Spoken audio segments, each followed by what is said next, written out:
welcome to another episode on our channel. And what you see is the base for our post-apocalyptic set.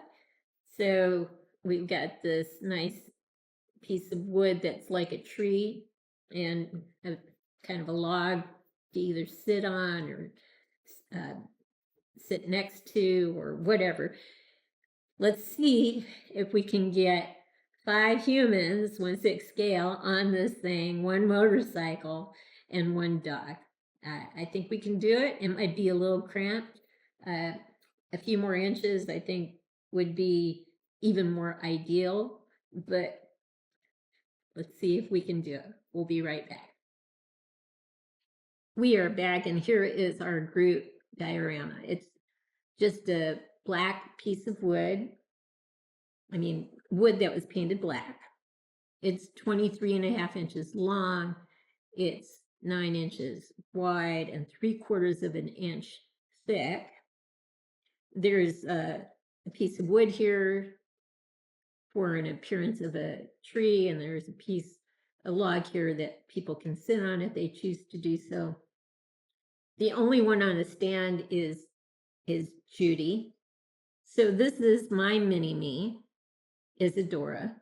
This is my husband's mini-me, Leonardo. This is Ariel, Sara, and Judy. Sara is the one I made first. I think Ariel was the second one. I want to say Judy was the third one. Isadora was the fourth, and the last one was Leonardo that I made. And of course, this motorcycle is made out of metal. I got it out of a tchotchke store, a outlet store like Big Lots or Ross or something like that, and got a paint job, new handlebars, so to speak, from some wire we found in a vacant lot. Made the scabbard out of a old leather wallet as we did the saddlebags back here, felt for a blanket and so forth. And Custard is a 3A Ashley Wood figure. So we have 5 humans, 1/6 scale, 1/1/6 scale dog, and 1/1/6 scale motorcycle, all on this one base. They're being held up primarily by their own weight because they're TV league bodies. These two are leaning against a tree. This is the only one on a stand. Now, let me move Judy off so you can see, because it is hidden behind the motorcycle, but she actually is in movement. She's walking. So unfortunately you can't see it because, again, they're a little congested on this particular stand, so you won't be able to see the movement. But if it was like 28 inches long, I think we would be good to go. And we could pose them even more drastically different, more dynamic. But I think they're pretty darn dynamic as is. So what we're going to do is kind of pan from the bottom all the way up to the top in groups. So my mini-me, my husband's mini-me, that'll be the first group that will be panned from the feet on up to the head. And then Sara and Ariel will have their time in the sun. And then Judy, Custard, and the motorcycle will have their time in the sun as well. So we will get set up for that and be right back. So we're going to start with Isadora and Leonardo on the end here. Isadora's lever action shotgun is on the bottom there. They both have black boots. Isadora has black pants. Leonardo has OD green pants. Isadora has a gas mask that I got off of the secondary market. It was weathered and obviously part of a series. Could only choose one of 2 numbers. 02 is what I chose, and I tried to replicate the look in other gas masks with 02. I think I'll change Leonardo's to 01 and give everyone a separate number by the time I get done with the set. But you can see the handgun on the side of Leonardo It has a dummy cord. There's a sling next to the dummy cord that could be attached to his rifle or his assault weapon. There's a smoke grenade and 2 hand grenades and a rope with a cool wooden handle on Leonardo.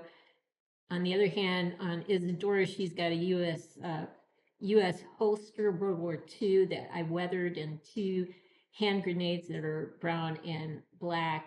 She has an AR-15 platform short-barreled weapon.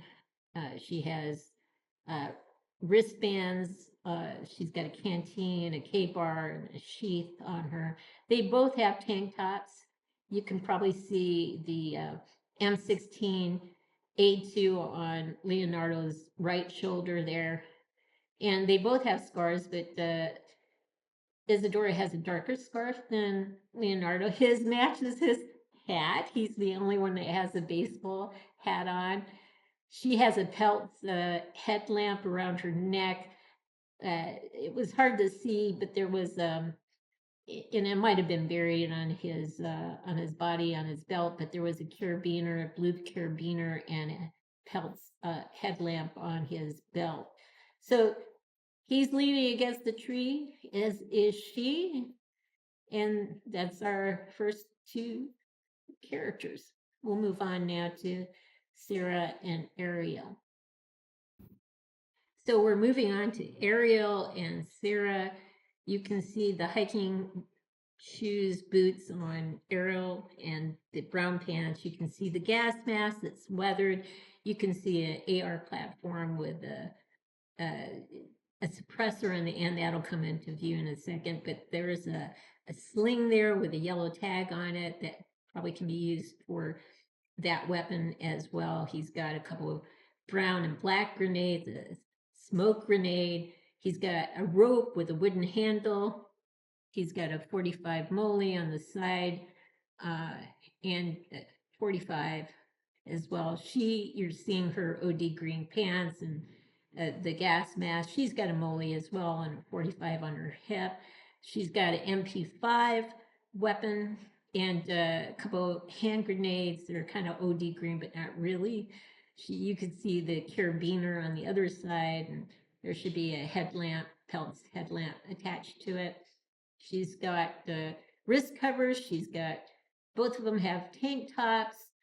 She's got elbow covers. He has a communication equipment, headphones around his neck. Walkie-talkie was on his side of his hip, might have been out of view. She's got a scarf on, and of course the wonderful head sculpts on both these 2. Now we moved Judy over a little bit to get a better view of Judy, but starting off with Custard, 3A Ashley Wood, Labrador, one-eyed Labrador. That's why there's only one hole, blind in the other eye. He has an outfit on with pouches. We've got the metal motorcycle next to him with the scabbard and rifle. The scabbard was made out of a leather wallet. You can't see the saddlebags in the back, but you've seen that in an earlier one. Same leather wallet was used to make that. Judy has black pants on instead of a gas mask underneath. She's got the gas mask holder. She's got 1 grenade. She's got the M16 A2 slung over her shoulder. She's got wristbands. She had a sling. I think you might have seen that kind of a bungee-like sling attached to her belt as well. She also has a canteen on one side. She's got communication equipment around her neck and a walkie-talkie that's kind of maybe buried next to her canteen. She's got wristbands on and elbow covers or sleeves. That black tank top really allows her hair to kind of just pop off the screen. She's a redhead, but she really has orange hair. There you go. So here's one last look at all our post-apocalyptic figures.